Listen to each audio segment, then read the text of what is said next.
হে hello everyone, চলো দেখে নেব তোমার পার্টনারের এই মুহূর্তের ভাবনা কি, শুধুমাত্র তোমার জন্য। ওকে, এই মুহূর্তের ভাবনা কি, উনি তোমাকে নিয়ে কি ভাবছেন, চলো দেখে নেব।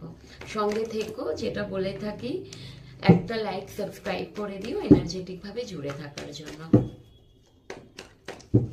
অ্যান্ড তোমার সাথে যতটা ম্যাচ করে ততটা নিও, বাকিটুকু অবশ্যই লেট গো করে দিও, কেমন? চলো, তোমার পার্টনারের ভাবনা কি এই মুহূর্তে, তোমার জন্য উনি কি ভাবছেন, তোমার সম্বন্ধে কি ভাবছেন। হেই হেই হেই, কার্ড একদম লাফিয়ে লাফিয়ে আসছে। চলো, আচ্ছা, চ্যারিয়েটের কার্ড এসে গেছে। মেবি উনি যদি এতদিন ওয়েট করছিল তোমার জন্য, উনি এখন নিজে থেকেই অ্যাকশন নেওয়ার কথা ভাবছেন।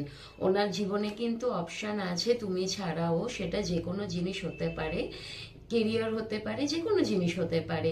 কিন্তু উনি এতদিন কিন্তু ওয়েট করছিল। মেবি উনি ভাবছিল হয়তো তুমি কোনো অপশন নাও, সেটা যদি না হয় উনি হয়তো ভাবছিল দুটোর মধ্যে কোন অপশনটা উনি চুজ করবেন, ডিসিশন নিতে পারছিলেন না। এই মুহূর্তে উনি ডিসিশন নিয়ে ফেলেছেন, চ্যারিয়েটের কার্ড এসে গেছে।